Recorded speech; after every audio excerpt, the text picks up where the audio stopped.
Hi guys, welcome back to the Player YouTube channel, and today you join me with the new Audi Q2.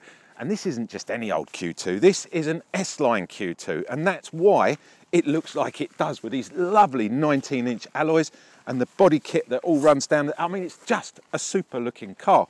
But there's a reason for that, because the entry level, which comes in around 20,000 UK pounds, doesn't look anything like this whatsoever. This is one of 5 different trim levels, and from our side, we totally recommend the S-Line level is a good starting point, and this one comes in at around 30,000. You can spend up to 40,000 UK pounds. Anyway, enough waffling on about this car. Let's get around it, let's get it out on the road and give you our evaluation, and then you can decide if you want to head down to the showroom for your own test drive. So we already mentioned these lovely 19-inch alloys in the intro piece, but what we didn't mention were these beautiful red calipers that come with the S-Line. Really nice, love that. All this moulding around here as well, all adds to the sort of the aggressive look of this car, which I think is really cool. You get the washer thing that pops up here and cleans these lovely LED lights that are inside there. You also get this LED running light, which doubles up as an indicator, one of those sequential indicators that Audi started the trend for, which I really love. So it swaps over from running light to sequential indicator light. We'll show you that on a little bit of what we call B-roll. There it goes, it's just doing it for you now. Round at the front here, lots and lots of plastic, but it's good looking plastic. It's really nice, and that makes it cheap to replace. If in the event of an accident, you can just pop this out and put a new one back in again. You get this lower splitter down here. None of these holes and vents are really doing anything, but who cares? It looks bold, it looks aggressive, it looks racy, it looks sporty. And that's what I think Audi do with cars. They make them look sporty. Again, you've got this sort of like little trim bit under here. There's no air running in there. That's just for show. But the whole thing, doesn't it look lovely? And in this grey, it's definitely got my money going for it. Right, let's take a look around at the back, because I think, look at it, it's equally as good looking as the front, isn't it? It's got some nice bits and pieces. Let's start at the top. So you've got your DAB aerial up there, little shark fin thing on the top there. We've got a nice sort of aerofoil thing that runs across the top here with the brake light built in. A decent sized rear windscreen, which I really like, and it's also what I call a floating windscreen. So if you look, it doesn't actually meet the bodywork. Now the reason they do that is because when these windscreens sit in there, in the old days they had a rubber that used to run in there, and the water would get in, and that would consequently cause the rust. But nowadays they have them floating like this. And I was told that by a windscreen fitter the other day. You get the wash wipe on the back here. Whee! That's really pushing the boat out, isn't it? Get your nice Audi badge here, your Q2 badge there, and this one is the 35 TFSI, which we mentioned back in the intro. Loads of plastic yet again, but one good thing I'm pleased to report, no fake exhaust. So we don't have these silly fake bits. At least Audi have had the common sense to hide the exhaust and give us the overall impression, which is really nice. Lovely big set of LEDs at the back yet again. I think all in all, this is definitely as good looking round at the rear as it is at the front. Now let's check inside and see how much space you've got and what other bits and pieces Audi give us for our money. Let's check inside, see what you get. It's electronically assisted. I just touched the button there. A couple of massive big struts here. Well, they look massive. I think that's probably a bit of plastic cladding actually, but they do the job. That's the main thing. On the baseline, obviously, this is an extra, the assisted tail lift. So just bear that in mind. This one's got it. This one also gets a parcel shelf. They all get parcel shelves, sadly, because this is one of those, and you know if you watched me before, if it don't go in, it goes. And this one definitely does not go in, because you can't put it underneath here. You've got to carry it about with you. If you've got to get the seats down or you urgently need to put some stuff in the back, then you are stuck with this. It's going to spend most of its life in a garage. It's fairly well made. It's still a floppy, horrible thing. Where does it belong? In the bin. There you go. Right, let's take a look. 350 litres of boot space in the back here. You've got a nice split on the seats as well. We've got the ski hatch in the middle, which pops down like that. So if you've got those long things, I also call that the B&Q. If you live here in the UK, you know exactly what I'm talking about, because when that goes down like that, you can put your sheets of wood and whatever you want through there, and you can see them in their droves, getting their DIY stuff and putting it down there. If you're German or you're French, that is a ski rack. It's where you put your skis and you go skiing for the day. We're so different. You do get this nice split though, and if you're half decent with your fingering, which luckily I am, you can reach around and with a little push, you can do it from the back there like that. You just got to lean across and get your little fingers in there. 1,000 litres of boot space. We think that's about the equivalent of a Golf. So if you're looking at a Golf, about the same sort of size, probably built on the same chassis, I would guess. Underneath here, this is a good thing as well. I like the way this pops up and stays up like that. Space saver wheel. It is an option, but please buy one, because the last thing you're going to need is one of those little pots of liquidy stuff and a pump to try and pump up something that you've clipped on a curb or something, because it's not going to happen. And trust me, that liquid doesn't work. I've actually had a puncture on one of these in the last 6 weeks. And I was in a car park and I was stuck there for 2 hours because it didn't work. And then I had to call out the services and they had to come and replace the wheel for me. Totally, totally useless. Buy yourself a space saver. You've got to have one. This comes with the option. Go and spend that little bit of extra money. You get a jack with it and you get a wheel brace as well. So it's all nice and easy to use. Let's put that back down again. There's no ridge on the back, but there's no protector on here either. So all this plastic here is going to get really scratched up over a period of time. But there's not much of a drop, so you should be able to just lift it over. Just be careful on that. You've got tether points either side down there. You also get a very nice fancy grandmother's shawl, which you can put on and become Mother Superior if you want to. God knows why people put these in here. Most dogs nowadays sit in a handbag on the front seat. Lovely big bit of size. There aren't any 12-volt adapters in the back here, so you're not going to be able to plug stuff in. Whoa, whoa, whoa, stop there, Andy, because you're wrong. There is a 12-volt adapter. It's in here. And Audi have hidden it so well, I didn't notice it back then. Anyway, carry on, mate. Do get 2 courtesy lights. Ooh. And no shopping bag holders either. So your shopping's going to go flying all over the place. But there again, you can always get your cargo net, put it over your shopping, tether it off, and then you're going to look like Billy No Mates for the rest of your life. How do you fancy that? I love this car. Let's get in the back. Let's see if it's comfortable for the passengers. See if there's enough headroom, legroom, and everything else. Let's do it. Right, let's finally see what it's like in the back for the passengers.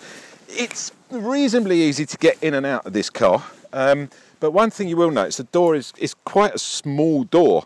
And consequently, you get quite a small window up here. It's a long window and it is low. So it's you know, it gives a good sense of, you know, airiness about the back here, but it is small and it's difficult to get in and out. Headroom wise, plenty of headroom. Even if you were 2 meters or metric, whatever it is, imperial, 6 foot, you're gonna have plenty of headroom in here.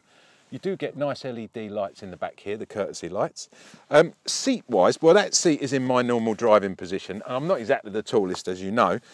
Not the greatest amount of knee room, but nevertheless, these seats are very, very comfortable indeed. And they're sort of split between leather and material because of the trim level on this car. So it's up to you how you have that set up. These are the Poppy Outie Isofix points. I'm not going to pull them out because I wish they'd put them on like a little hinge so you don't lose them, because inevitably you are going to lose 1 or maybe 2. And then when you come to sell the car, they're going to charge you to replace those, and it's all a bit of a faff, and you end up spending more money than you should do. So, you know, manufacturers just put a little spring on them. They just pop up and you can plug your, you know, the seat in for the kiddies. You get a centerpiece armrest here, which is all very nice. Again, it's sort of all leather stitched, and look, typical, you know, Audi innovation. It doesn't just open, it has to open like, you know, like it's on, you know, some magnetic thing or whatever. It's just a cup holder at the end of the day. All in all, comfortable. What's it like in the middle? Very high transmission tunnel, so it's going to be difficult to climb over. I'm not going to say where I think I can actually get myself in here, but it's very high. So all of a sudden, my head's going through the roof here. So you wouldn't, yeah, no, this isn't really for a person. It's going to be like a very one-off, you know, one of those boozy lunches or something where you've been thrown in the back of the car with your secretary and her mate and you're just being taken home. I'm waffling anyway. Let's talk about this in the middle. 12-volt adapter, no independent heating, no nothing, just a 12-volt adapter.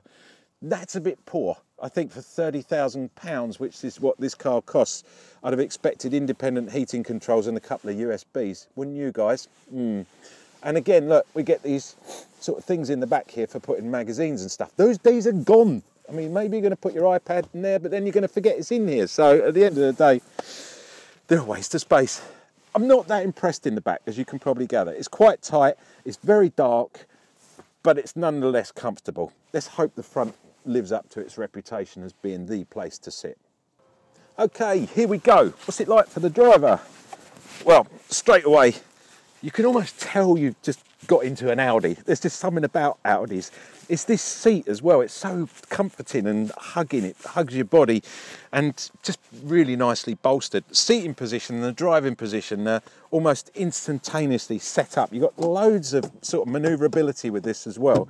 You can push it right the way back and down. And half of that reason is because you want to be in a really good position when you're driving this car, because that instrument cluster, which we're going to take a look at in a minute, is just so worth looking at. It's just probably the best instrument cluster on the market. I love it. Right, it isn't keyless, this car. You have to use the key. So you pop it open like that, we'll put it in, and obviously I'm not going to turn the engine on because it makes too much noise. So we'll turn it all on so you can see all this. Oh, here we go. Switch off ignition before leaving the car. Battery is being discharged. Oh, all right. Yeah, obviously. Well, at least we know it works. That's the main thing. Right, so we've left it all on. Let's start over, well, let's start with this 8-inch TFT touchscreen. It's very neat, I think, is the best way of describing this. I'm going to put it into its menu button so we can take a look, and then we can have a look at all the different bits and pieces that come with this car. So, start with the telephone system. Telephone, you can link up your phone very easily with this car, as you would expect, your Android or your Apple. Comes with Apple CarPlay, it comes with Android mirroring as well.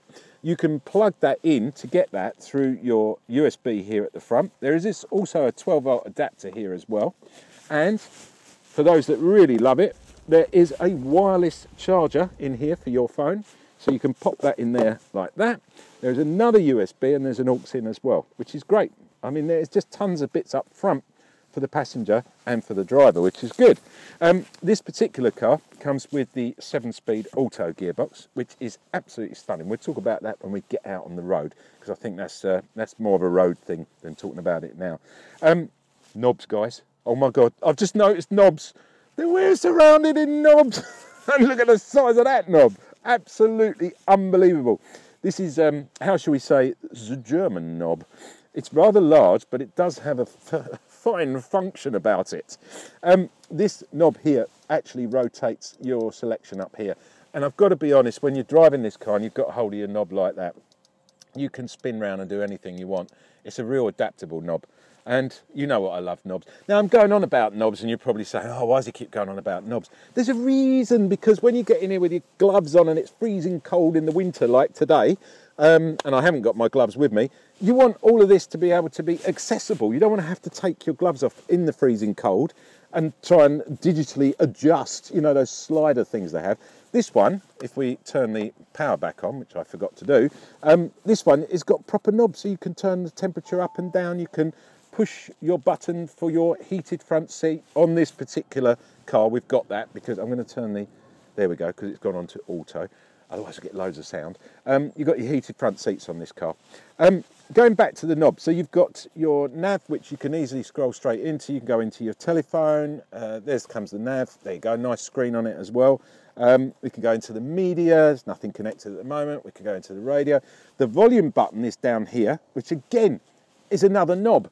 It's so easy. So you get in the car, whoever's driven it before you has left it really loud. You've got to take your gloves off, you're scrolling up and down, trying to, oh, and you can't find. This one is simple, look, it's a knob, so easy. Double cup holder. This one also doubles up. You can pop it out like that and put your loose change in there. Not that we do it nowadays, but it is a place to put it. And the good thing is, if you've got a slightly bigger cup one side, here we go, proof is in the pudding, a larger cup, it will pop in there rather nicely. Look at that. That means, and you can get two of them in here. You just have to adjust that to where you want it like that. And there you go in that side as well. Perfect. We'll leave the cup there for the moment. So, phone in there, big knobs here, nice auto gearbox, steering wheel. That's the next thing before we do that lovely cluster. Right hand side of the steering wheel, telephone. You've got the voice recognition, got your volume up and down, and then you've got your nav settings as well, which you can all be done on that right hand side. Left hand side, this is where the best bit that I love. You've got the view. Now you can change the view on this cluster. This is a minimal view. So you've now got your speedo small and your tachymeter, your rev meter on the left there small. If you want it big, you go big. And then in the center here, you can change with another scroll button here. So you've got your radio, you can go into your dynamics of the car, and then you can go into your map. Now, this is where it gets fun, because if you change the view on this and minimize those, now watch this, when the map comes up, it goes, the whole section of that cluster becomes your map. And trust me, you can leave that on your media, for example, or on telephone or whatever you want, but you can actually follow the map on here while you're driving, and you can zoom in and out, right, so easily using the toggle switch here. Look at that, all the skies come up. It's just beautiful, stunning. The best instrument cluster on the market, in my opinion, my humble opinion. Okay, so you can change that view. Like I said, we go back up the top again, and then that all becomes big again. Very nice. And at any time, you just go back, and it will go back to the way it was before. On the lower section down here, you've got cruise control, distance control, lane keepy, all of that. It's all in there. More something that we'll talk about when we're out on the road. All in all, though, you've got plenty of this. Everything's here. Right-hand side is your light cluster. You set all your lighting up down here. You've also got your front and rear fogs to the left there.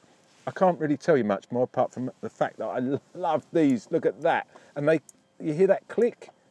It's so nice. On and off for your air. How lovely is that? Love it. You get a nice big sunroof in here, and that can be closed like that very easily. I love it. All electronic in the middle.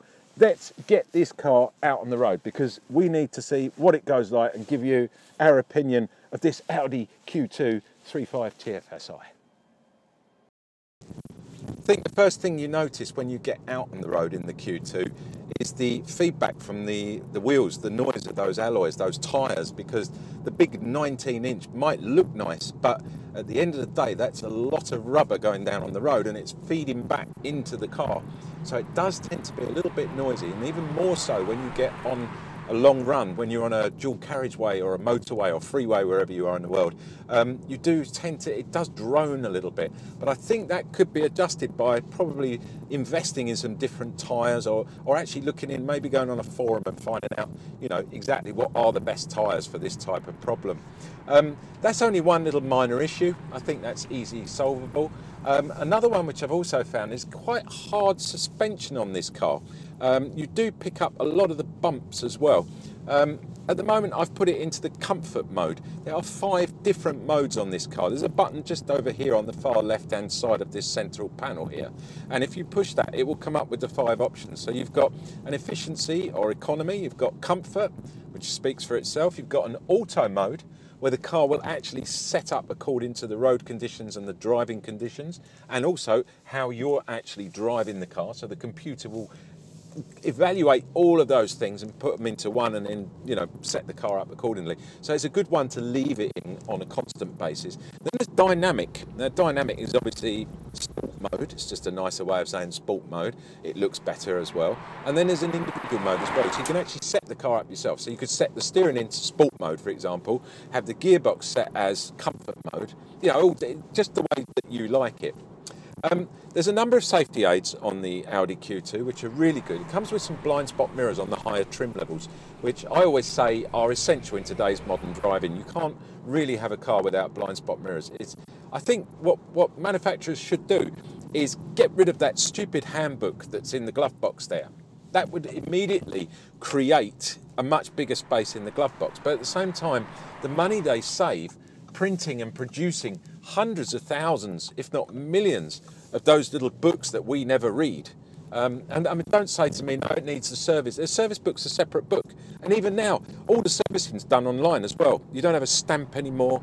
There's no, you know, there's no more of those days of going in and doctoring and making it out. Yeah, it's all done on computers now. And likewise, so is the actual owner's manual. You just, if you want to know something, go online. It's so simple. But I think saving that, you could then, almost every car could be given blind spot mirrors as a matter of course. So even on the basic entry model, you should get the blind spot mirrors. So there you go. I've had my little rant about blind spot mirrors, but I do think they're quite essential. You get autonomous braking in town, front and rear. That's basically, you know, if there's something that the computer thinks it should override you because you haven't seen it, or you're a little bit late on the braking, it will take over and look after itself for you, which is, it's been invaluable to me on a number of different cars over the years. So don't mock it until it actually happens, and fingers crossed it never does happen when you do need it. Another thing, you've got the speed recognition, you've got the sign recognition comes up. It's really good on that lovely dashboard here. You've also got on your cruise control, you've got the distance control, you've got the lane keepy, you've got the speed limiter. I mean, the list goes on and on with this car. It's absolutely fantastic for technology. But then it's Audi, and at the end of the day, it's exactly what you expect from Audi. It's that high-end technology, the comfort levels. The other thing which I was quite shocked about is the power of this little car. Unfortunately, this isn't the Quattro. I wish it was. I mean, it'd be an amazing car if it was the Quattro. It's front-wheel drive, two-wheel drive. It tends to slip a little bit, even though there's only 150 brake horsepower under the bonnet with that 1.5 litre engine. The torque is huge, and especially with this lovely 7-speed auto gearbox. And it just tends to want to go, especially in sport mode. And you tend to slip a little bit on the front wheels. Again, that could be down to the tyres. They're my little niggly bits about the Q2, but the rest of it, wow, give it a test drive, guys. This is one stunning car to take out for a ride. Economy-wise, excuse me, 28.7. Now, before you all go, oh my God, that's nothing, remember, this is a press car. This isn't my car. And us press, we don't drive these frugally. We're not worried about a bit of petrol. We're not worried about wasting fuel. We like to, give these cars a proper run for their money to give you an honest opinion. So I think Audi's estimate of between 35 and 40 to the gallon is highly achievable if you were driving this on a regular basis. It was your car. You're being a little bit more economic than what I would be, and you're going to get it. But I can tell you now, we're just under the 30, so we're not far off. We're in the ballpark. That's all that matters. Driving the car. Well, apart from those little niggly bits of noise, the comfort level is astonishing. With those lovely heated seats on, especially when it's cold outside, the aircon nicely balanced, the field of vision's good, you've got a superbly lovely comfortable seat, good driving position. Need I say more? What more do you want out of a car? It's an A to B car. It's compact. Yes, it is compact. It's not the biggest car. It hasn't got the biggest boot. But it does everything it says. It ticks every single box when it comes to, I'm a compact car, I've got all the latest tech, and I'm going to get you from A to B very safely. And I think that should put it in your top 3 list to go down and have a test drive. If that alone, just mentioning those few bits and pieces. And then you can discuss with the salespeople about those 5 different trim levels. And that's the bit where you've got to start discussing the price as well, because the entry level on this car, I think I mentioned at the beginning, is around 20,000 UK pounds, and it goes all the way up to 40,000 UK pounds, which is an extortionate amount. This particular car is the 35 TFSI, and it's the S line, so it comes in at around 30,000 UK pounds, right in the middle there. But I think this is the one to go for, and the reason I think that is because it's not overstated with gizmos and gadgets. It's got everything you need on it, but at the same time, it's got the better looks about it, because when you look at the entry level, it doesn't look anything like this car at all. And I think that makes a huge difference, is the actual look of the car. And I love this grey coloured paintwork that this car comes in, and especially those sport alloys as well. So all in all, it's a good looking car, it's comfortable, it's okay on economy, it's got all the tech. Go give it a test drive. Guys, you've been watching me, AJ the Player. I hope you've really enjoyed this review. And it's given you a little bit more insight into the new Audi Q2 Sportback. If you need any more questions answered, then please do use the comments box down below. Comments box, not the bot, the comments box. And don't forget, if you like what you're watching, why not subscribe? Because we do videos like this at least once a week, if not twice. We do interviews, we do boats, we do airplanes, we do helicopters. And the reason we do all that, which is what I'm coming to, there comes my link, is because we are the Player. We are a much bigger part of a bigger organisation. So the Player is a magazine primarily for men, for guys. And it's got boats in it, it's got cars, it's got interviews, it's got planes, it's got food, wine, golf, everything us guys love. So if you're interested, guys, crack over, get over there. It's it's coming up now, www.theplayer.co.uk. There it comes. Go there. you can get a free copy, online copy. You can download it or you can read it online. It's all there and it's free because you follow me on YouTube. And we just thought it'd be a nice offer to give you guys. So you can get there and see all that, no problem at all. In addition to that, I would appreciate if you give us a thumbs up. The reason for that is we don't get any bonuses, don't get paid extra, but the sponsors and our bosses, that's like a pat on the back for us. Job well done. So if you think we've done a job well done, give us a thumbs up. Thanks guys for watching. Don't forget, I'll be back next week with another car. Take it easy out there. It's not as safe as it used to be. Just be careful on the roads. That's me, AJ, signing out. Take it easy.